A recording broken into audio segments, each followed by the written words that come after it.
paz do Senhor Jesus, eu me chamo Vanessa Santana e hoje estudaremos juntos a lição de número 8. Naamã é curado da lepra, de uma maneira bem prática, dinâmica, com interação entre os alunos e que o Espírito Santo de Deus possa estar nos ajudando na compreensão de sua palavra.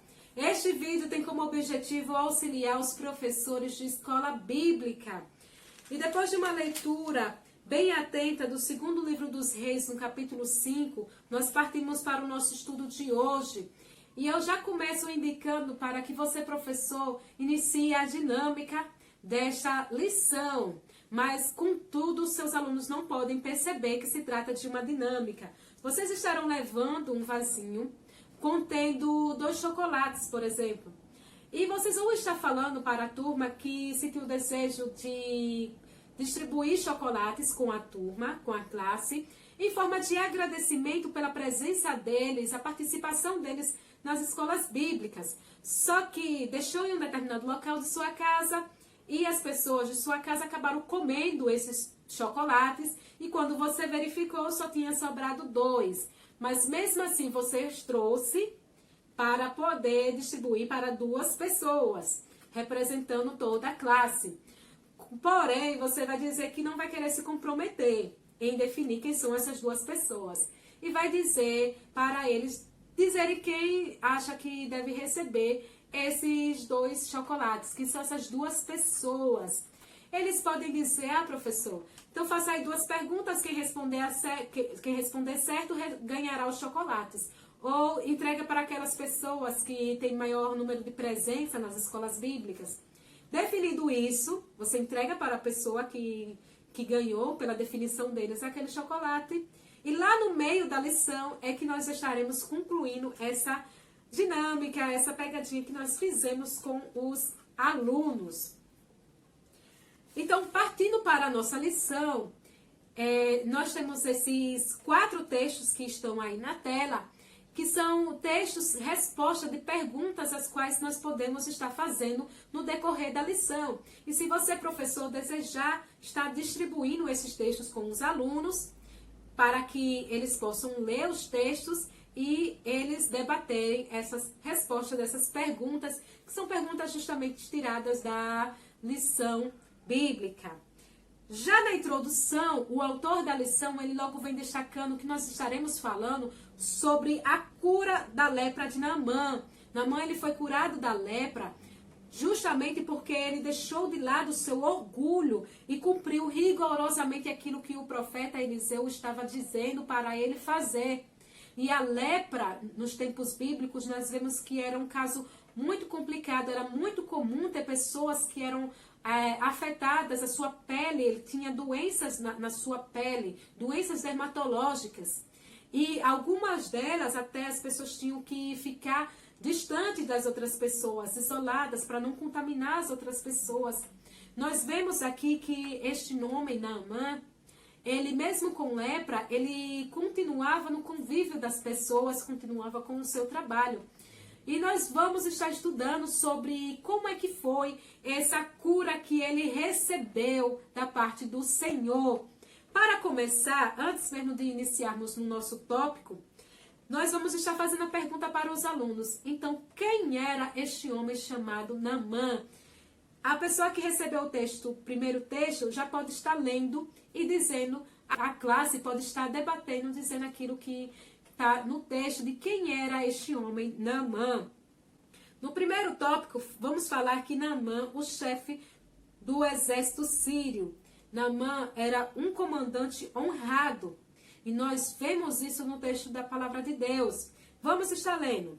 Naamã era um ministro do alto escalão do governo da Síria, cuja capital era Damasco.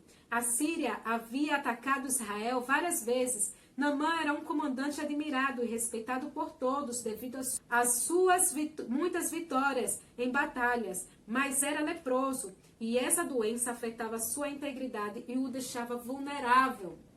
Olha, ele era um homem do alto escalão da Síria. Ele era um homem poderoso e não era um chefe de exército qualquer, era o chefe de exército de um país onde travava várias batalhas diversas delas contra Israel. Nós vemos lá no capítulo 22 do primeiro livro dos Reis, que Acabe trava essa batalha com a Síria, justamente no episódio em que ele é morto. Vemos que a Síria, ela tem uma potência, uma força no seu exército muito boa, e ela é comandada por este homem chamado Naamã. E mesmo sendo um homem honrado, mesmo sendo um homem de posses, um comandante, ele era leproso. E com certeza aquela lepra afetava o seu relacionamento com as pessoas. Com certeza ele desejava ser curado daquela lepra. E a vida dele vai se transformar quando uma escrava aparece diante dele. E aí você pode estar fazendo essa pergunta para os seus alunos. Então, quem era esta escrava? Está lá no nosso segundo texto, que é no capítulo 5, versículo 2 e versículo 3. Quem era essa escrava? E o que foi que ela falou para Naamã? Permita que os seus alunos debatam, leiam e debatam sobre esta pergunta. Então, vamos ler. A escrava, uma testemunha de Deus. Em uma de suas incursões de guerra contra Israel, Naamã fez uma menina de escrava. Esta passou a morar na sua casa e, vendo o sofrimento do seu senhor, sugeriu à esposa de Naamã que fosse falar com o profeta Eliseu. A escrava se tornou um agente de Deus na casa de Naamã, ainda que na condição de serva. Não importa onde estejamos e nem as nossas condições, sempre haverá uma oportunidade para falarmos de Deus às pessoas. Veja que ela era uma escrava, ela não era uma empregada doméstica, ela não era uma funcionária normal, ela era uma escrava que foi retirada de seu local de origem, da sua cidade. Em um momento de guerra, quando a Síria venceu lá em Israel, ela foi retirada de Israel para agora viver em outro local, lá na Síria, lá na casa de Naamã, como escrava. Ela poderia, e ela tinha vários motivos para ter raiva, para guardar rancor daquele homem, para não querer em nenhuma hipótese ajudar aquela família. Contudo, ela viu o sofrimento daquele homem e com seu coração, lembrando da palavra de Deus, lembrando do Deus Todo-Poderoso lá de Israel, ela fala para aquele homem que lá em Israel existia um Deus Todo-Poderoso. Lá em Israel existem profetas do Senhor. E ele, se ele fosse até ele, seria curado. Nós vemos que aquela menina, ela foi uma agente de Deus. Ela foi uma missionária. Ela levou a palavra de Deus até aquela pessoa, aquela vida que estava necessitando. Ela falou da palavra de Deus. Nós precisamos ser carta aberta. Como diz lá na segunda carta aos Coríntios, no capítulo 3, que nós somos cartas. Aonde chegarmos, nós precisamos ser cartas de Deus, representantes do Altíssimo.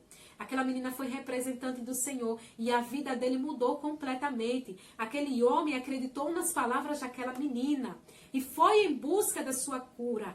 Quando ele pediu recomendações ao seu rei, para o outro rei de Israel, ele juntou carros, os seus cavalos, juntou presentes e foi em busca da sua cura lá em Israel. E é justamente o que está se tratando no terceiro parágrafo do primeiro tópico.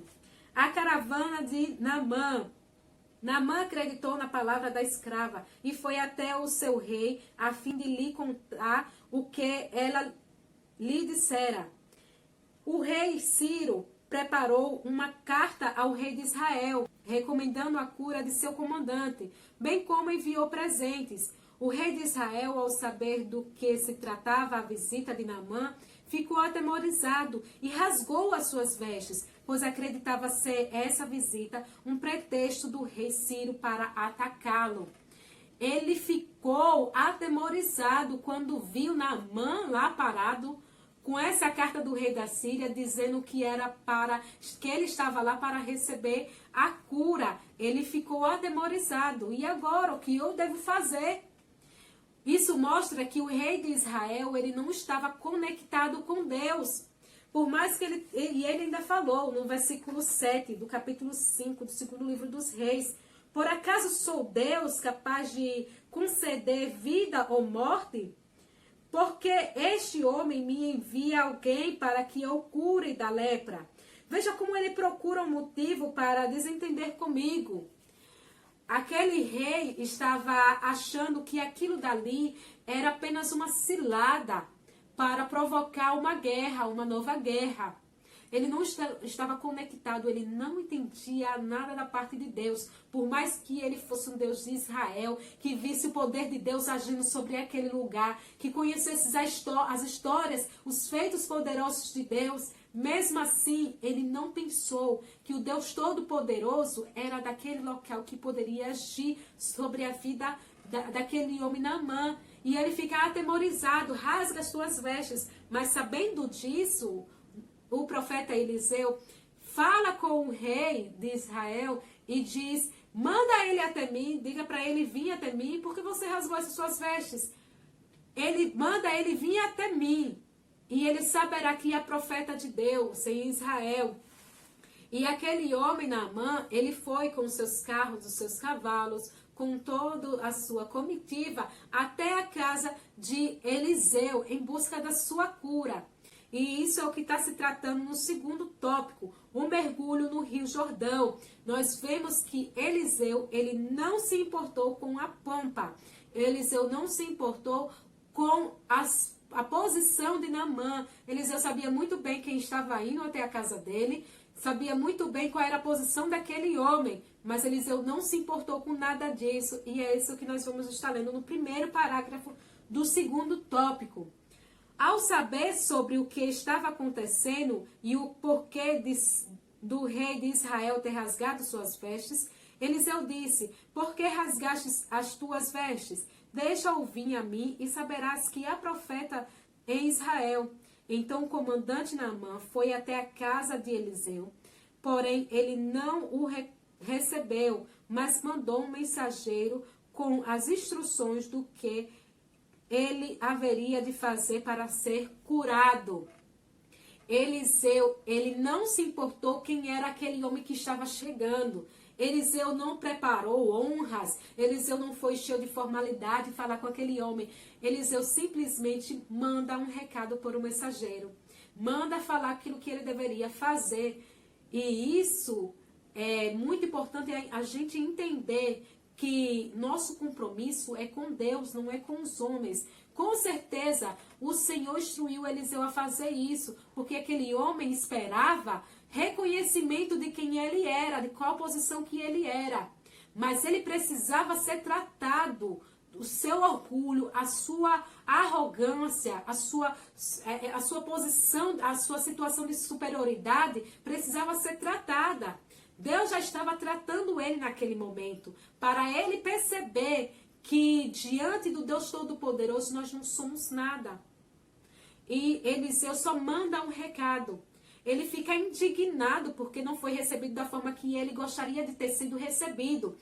E você professor, pode estar fazendo essa pergunta à sua classe.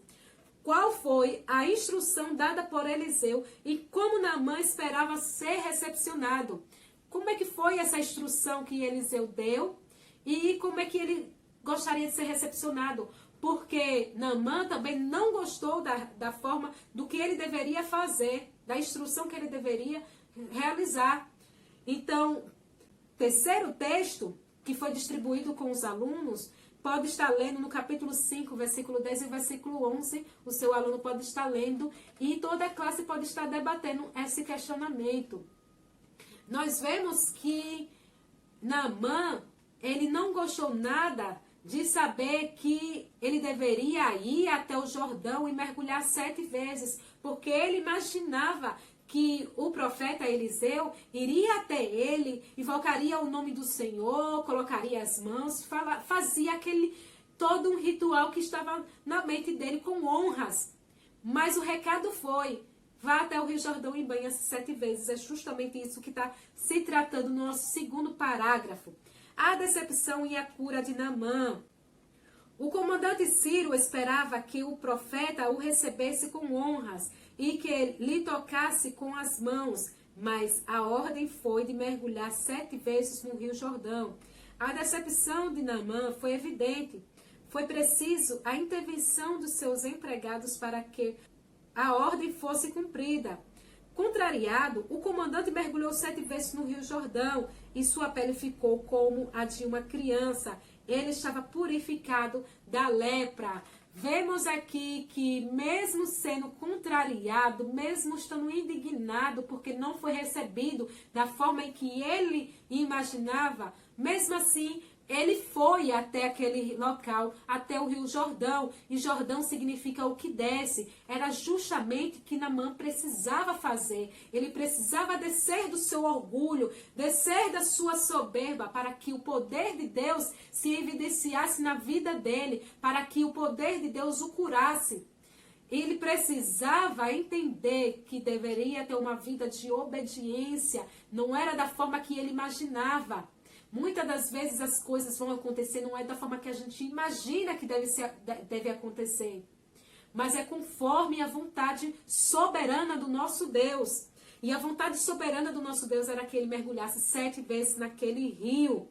E isso me faz lembrar do centurião, que está lá descrito em Lucas, no capítulo 7. Em Lucas, capítulo 7, nós vamos ver que existia um homem, um centurião, muito conhecido naquele local, que tinha um servo que estava doente, e o seu servo estava doente, e ele pediu para que os líderes religiosos dos judeus falassem com Jesus, para que Jesus fosse curar o seu servo.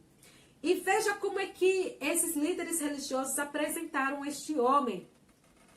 Versículo 4 do capítulo 7 de Lucas. Chegando-se a Jesus, suplicaram-lhe com insistência: este homem merece que lhes faças isso, porque ama a nossa nação e construiu a nossa sinagoga. Veja, este homem merece que o Senhor vá lá curar o servo dele, porque ele ama a nossa nação, ele construiu a nossa sinagoga. Aqueles homens estavam apresentando a Jesus os merecimentos da pessoa para receber a bênção. Olha, essa pessoa merece sim receber a bênção, merece sim receber tudo isso. E foi justamente isso que a gente fez na nossa dinâmica. Quando a gente pediu para que vocês, os alunos, dissessem quem iria ganhar, automaticamente nós estávamos perguntando quem merece ganhar esses chocolates. E toda a nossa classificação para que a pessoa que iria ou não ganhar foi por mérito. A gente classificou por méritos. E aí você pode estar falando da forma que foi escolhida diante deles. Ah, foi por mérito porque acertou as questões. E é isso que nós, seres humanos, fazem. Nós fazemos isso.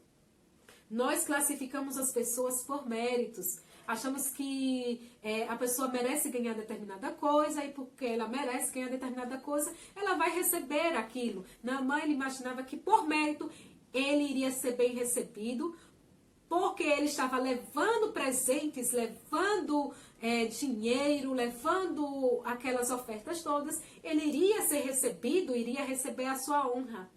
Mas nós vemos aqui que o trabalhar de Deus, nas coisas de Deus, é diferente das coisas humanas.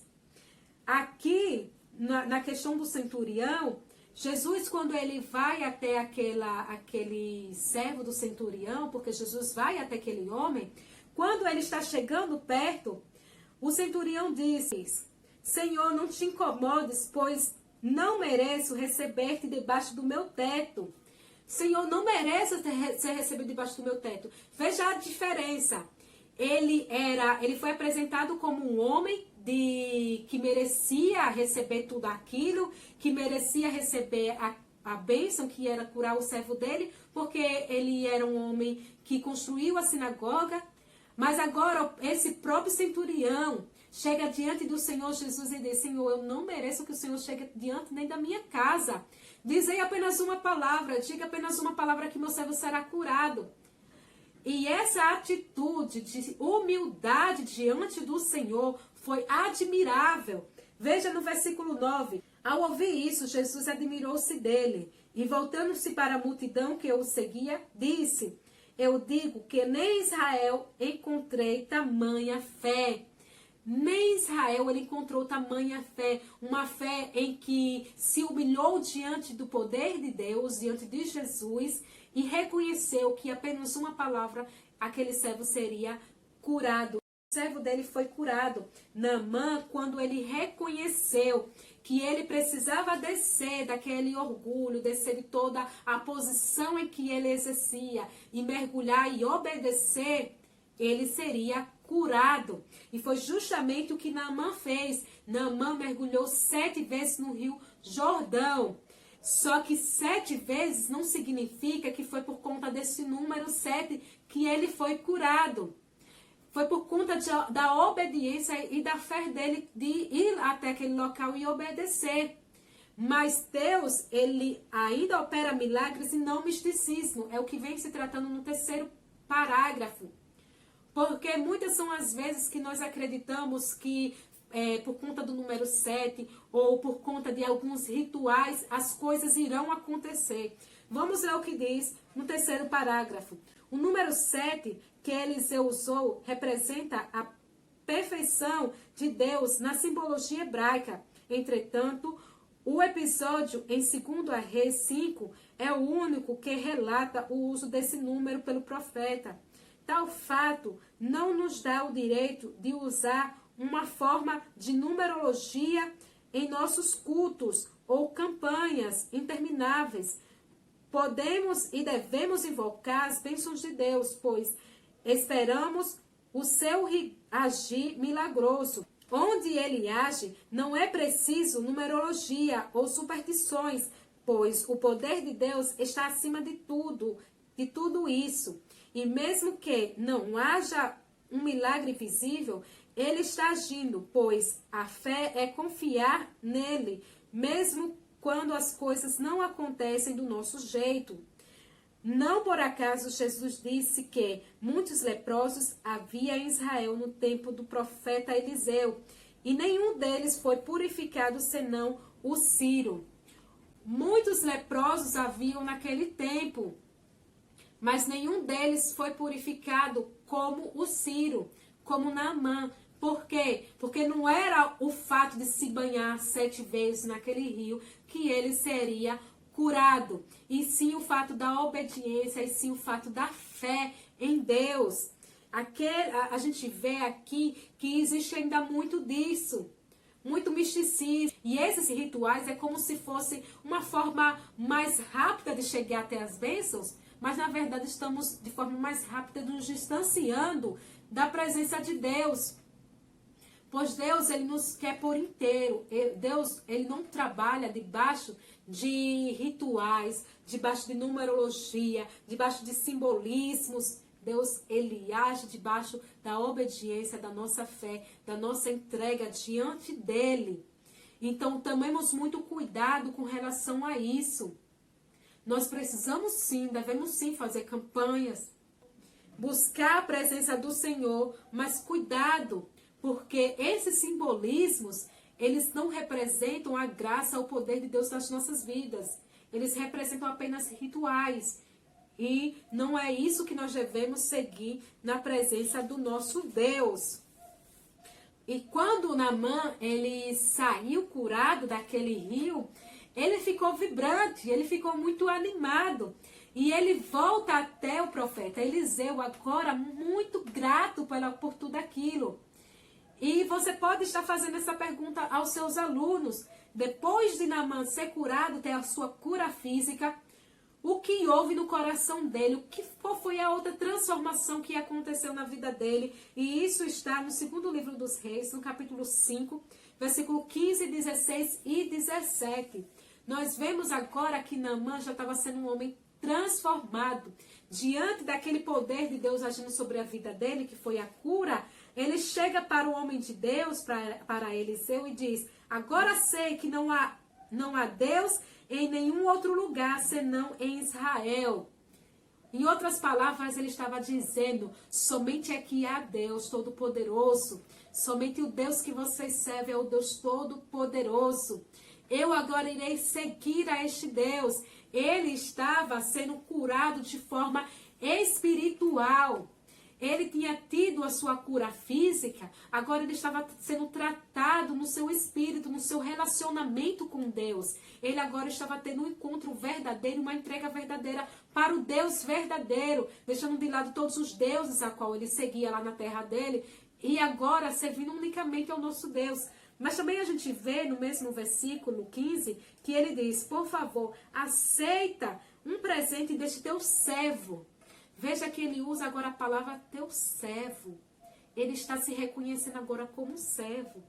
Veja a diferença daquele homem que era arrogante, daquele homem que esperava honras. E agora ele está dizendo, eu sou um servo. Olha como ele agora está sendo tratado em sua alma, em suas emoções.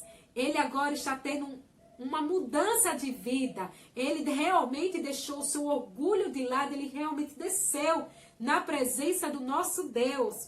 Mas diante disso, onde ele oferece presentes em agradecimento, Eliseu rejeita tudo aquilo que ele estava oferecendo.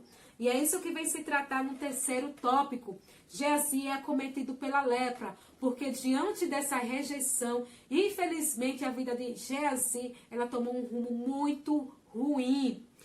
Primeiro parágrafo, a rejeição dos presentes. Após a cura física e sentimental, Naamã estava disposto a voltar a Eliseu, a fim de lhe presentear.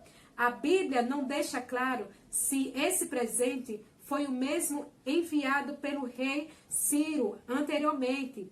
Pode ser que o primeiro presente tinha ficado com o rei de Israel. Porém, se for o mesmo, a quantia era composta de 350 quilos de prata e uns 70 quilos de ouro e 10 mudas de roupas finas.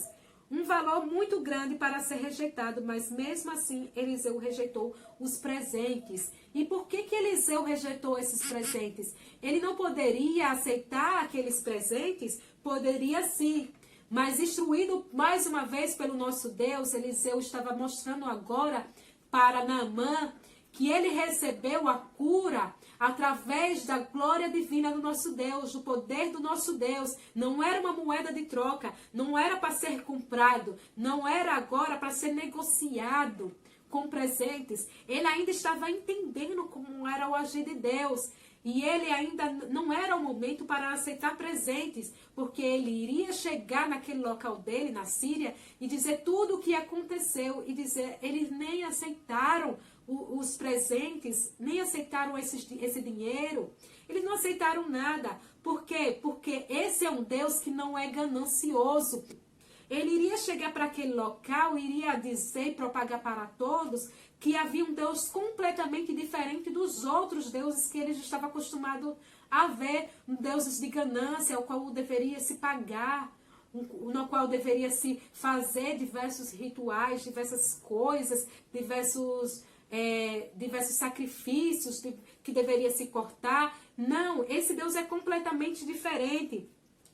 E Eliseu, ele rejeita esses valores. Nós precisamos estar bem atentos a tudo isso. Precisamos ser sensíveis ao nosso Deus. Tem coisas nas nossas vidas que a gente imagina, vai ser muito bom receber, nossa, vai ser maravilhoso se eu receber, porque eu vou trabalhar na obra de Deus, eu vou poder construir isso ou aquilo. Nós devemos ser sensíveis à voz do Senhor. Tem coisas que para o homem parecem ser bom, caminhos de bom, mas são caminhos de perdição. E isso seria um caminho para a perdição, porque Deus queria tratar de uma maneira diferente. Deus ainda queria tratar mais na vida de Naamã, de Geazi. O moço, o servo de Eliseu, ele ficou indignado. Por que Naamã não aceitou? Por que Eliseu não aceitou? Eliseu deveria ter aceitado. E quando Naamã parte de volta para a sua terra, Geazi, ele corre atrás para poder receber alguns desses presentes. E isso se torna a ruína deles. E a ruína de muitos homens de Deus, quando a ganância invade o seu ser. Justamente isso que vem se tratando no nosso segundo parágrafo. Homens de Deus não se deixam vender. Homens de Deus não se deixam serem vendidos. A atitude de Eliseu ao receber o presente de Naamã revela um comportamento de quem não vende a si mesmo ou as bênçãos de Deus. Tanto Elias quanto Eliseu eram honestos consigo mesmo e com Deus. Eles eram homens honestos. E com certeza Eliseu, ele instruía o seu servo para ser um homem honesto, falando a verdade, para não ter a ganância, não ser um homem ganancioso, mostrando que as bênçãos do Senhor não são vendidas, não são negociáveis. E se a ordem foi não aceitar os presentes, não era para aceitar os presentes. Nós vemos lá em Mateus, no capítulo 6, o Senhor nos dizer que nós não podemos juntar tesouros, nós não devemos juntar tesouros na terra, aonde a traça e a ferrugem corrói, consomem. Devemos juntar tesouros no céu. O nosso compromisso, a nossa atenção, nosso coração, ele deve ser voltado para as coisas do céu e não voltados para as coisas do mundo, para a ganância, para o dinheiro. Nós não podemos negociar as bênçãos do Senhor. Ter uma vida de simplicidade, de obediência, compromisso com a palavra de Deus. Porém, Geazi, ele teve essa ganância. E é isso que nós vamos estar vendo aqui no terceiro e último parágrafo. Por ganância, Geazi é acometido da lepra. Depois de visitar Eliseu, Naamã partiu para a Síria. Quando Naamã iniciava sua viagem, Geazi, cheio de ganância em seu coração, foi até ele e, mentindo, se apoderou dos presentes oferecidos a Eliseu. Tal atitude nos revela o caráter distorcido de Geazi, visando o bem material. Ele mentiu ao comandante Ciro, traiu Eliseu e desonrou a Deus. Por isso, o jovem foi acometido da lepra e saiu diante do profeta branco como a neve. Veja que tragédia na vida daquele homem que estava junto com o servo de Deus, com o profeta de Deus, aprendendo com ele todas aquelas coisas, mas permitiu que a ganância invadisse o seu coração. E vendo que o dinheiro, aqueles presentes estavam indo embora, ele corre atrás. Ele achou que poderia estar escondido, que poderia estar fazendo algo que não fosse descoberto. Mas diante do Senhor nada fica encoberto.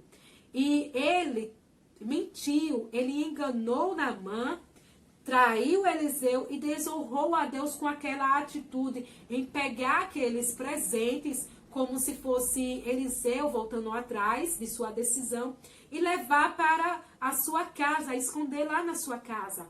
Mas quando Eliseu confronta ele e ele continua mentindo, dizendo que não fez nada, Eliseu dá um intimato, dizendo que aquela lepra, a doença que estava em Naamã, iria para a vida dele e dos seus descendentes.